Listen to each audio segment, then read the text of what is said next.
इशरत बेगम की बेटी आयशा, जो कि उनकी लाडली और हसीन तरीन बेटी थी, जिसका उन्होंने एक ऐसे लड़के के साथ रिश्ता तय कर दिया था जिसकी ना तो सूरत अच्छी थी और ना ही सीरत।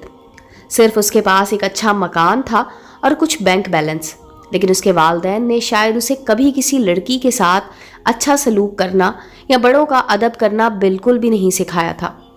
अजीब शख्स था, मगर इशरत बेगम को उसकी दौलत ने अंधा कर दिया था और वो अपनी बेटी को उसके साथ ब्याने को 100% मुतमईन थी। यहाँ तक कि सारे ख़ानदान वाले उसके खिलाफ थे। फिर एक दिन ऐसा भी आया कि वो बदसूरत और गलीज तरीन किरदार का मालिक शख्स बारात लेकर इशरत बेगम के घर उसकी बेटी के लिए पहुंच चुका था।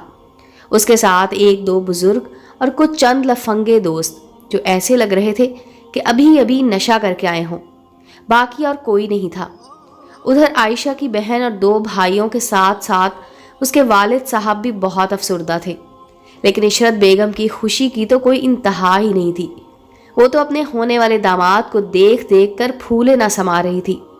फिर निकाह हुआ, खाना वगैरह खाया, वीडियो बनी और सब अपने अपने घरों को लौट गए। और आयशा भी साजिद के साथ अपने घर को लौट गई और अब वही घर ही उसका घर था। वलीमा वगैरह हुआ, सभी घरों को जा चुके और इशरत बेगम के घर में भी कुछ रश कम हुआ और सुकून का सांस लिया। कुछ ही माह गुजरे थे कि इशरत के दामाद साहब की हरकत व सकनात सामने आने लगी। पहले तो आयशा बर्दाश्त करती रही और घर में कुछ ना बताया, यहाँ तक कि उसका अपने दोस्तों के साथ उसकी मौजूदगी में शराब पीना भी किसी को नहीं बताया। हसीन तरीन बीवी की मौजूदगी में खुद घर से दूर दोस्त को फ़ोन करके घर में शराब मंगवाना भी उसका शेवा था। आयशा पर नशे की हालत में तशद्दुद भी होता रहा, लेकिन वो अपनी माँ के फैसले पर सर तस्लीम किए हुए थी और उसने भी अपने माँ बाप से उसका जिक्र तक ना किया और सब कुछ चुपचाप बर्दाश्त करती रही। एक दिन वो नशा करके आयशा को पीट रहा था कि इतने में आयशा का भाई अपनी बीवी के साथ उसके घर पहुंच गया और उसकी यह हरकत देखकर गुस्से से बेकाबू हो गया और फौरन ही आयशा को लेकर वापस घर आ गया।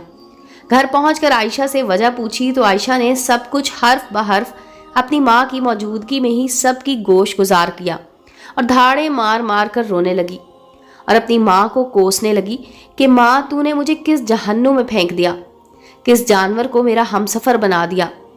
माँ, मैंने कौन सा ऐसा गुनाह किया जो मुझे ये सजा दी। वो रोते हुए माँ से सवाल भी कर रही थी, बेटी बस अब मैं तुम्हें इस घर में कभी भी नहीं भेजूंगी, चाहे जो भी हो जाए।